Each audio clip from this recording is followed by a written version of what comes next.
Here, the head coach of the Cavaliers, Dane Damron, as your team heads on the road this week to take on the Bulldogs, number 12 in the country. Coach, what's your impressions of Wingate? Oh, they're an extremely good football team. They're a whole lot older across the board than us. They're starting redshirt seniors at a whole lot of positions, and they've not lost a conference home game in a while.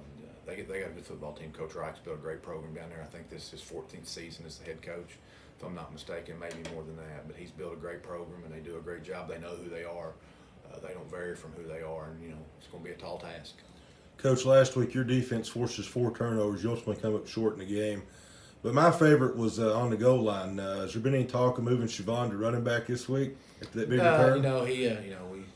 He made a great play right there, and some of the kids, that were leading him, if they'd have just looked over the other shoulder, I think they could have picked off somebody that ended up making a tackle, and Siobhan should have scored. But no, we've not talked about that. We've got other pressing needs to make sure of, and he's pretty good where he's at, so we'll leave him there. Rodney Hudson gets his first interception. Demetrius Mann interception. He ended up 3 total interceptions in that game. Lost some coverage early in the game, but again, especially in the second half, defense performed really well against us. Yeah, A.J. Felton had his first career interception in the game. I believe he's blocked 3 or 4 kicks this year, so he's stepped up and played. But, we're just having growing pains as a young football team. We started 9 freshmen or sophomores on the offensive side of the ball and thought we played as good as we've played offensively this year. It wasn't great by any means, but, we found a rhythm on some things. We ran the ball really well. And, defensively was very opportunistic on some plays. Like I said, we basically blew 2 coverages that gave them 2 touchdowns and lost contain on their third. So we felt like we put ourselves in a position to win the football game. But as long as we're making mistakes and playing the way we're playing, we're not going to win very many football games. You talked about your running game. Several guys run the ball there. Shaheem's ran it. Terrence. Crops come in and run some stuff for you. Talk about the diversity of your running game and a lot of guys getting involved there the last couple of weeks. Yeah, and that's the encouraging thing is you look offensively, we're not putting up any really good numbers by any means, but you can see the J.J. McNeils are getting better. The Mikey Andersons are really improving. The Kadarius Singletons are really improving.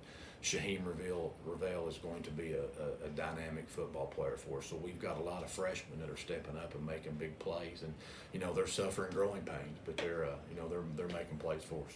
You kind of led into my next question there. Mikey Anderson, especially, I thought in the first quarter of that game, in the first half, a lot of targets and performed pretty well. Yeah, he had some good catches, and he's a kid that catches the ball really well and is going to be a really good football player for us, and he's doing good things now. And then on the last drive of the game, J.J. McNeil had a big catch there. I think it was a 3rd down or a 4th down, and it was a catch in traffic, and did some good things. So we're excited about some of the young kids we have. It's with freshmen you get freshman mistakes, and so we just got to continue growing. You mentioned Rodney Hudson on the defense side of the ball. He got his first start, got his first career interception, and he's doing some good things for us too. But he also is making some mistakes in coverages where he's supposed to be. So we're growing, we're getting better. It doesn't always show. We can sit here and look at the coach's film and see that we're getting better, but that doesn't always do a whole lot of good when you're getting ready to play a team like Wingate, who's got 22 and 23-year-olds all over the field, and we're going to go take our 18 and 19-year-olds. But I promise you, we're going to show up and battle and compete, and we're going to put our kids in the best position we can to make plays and win the football game.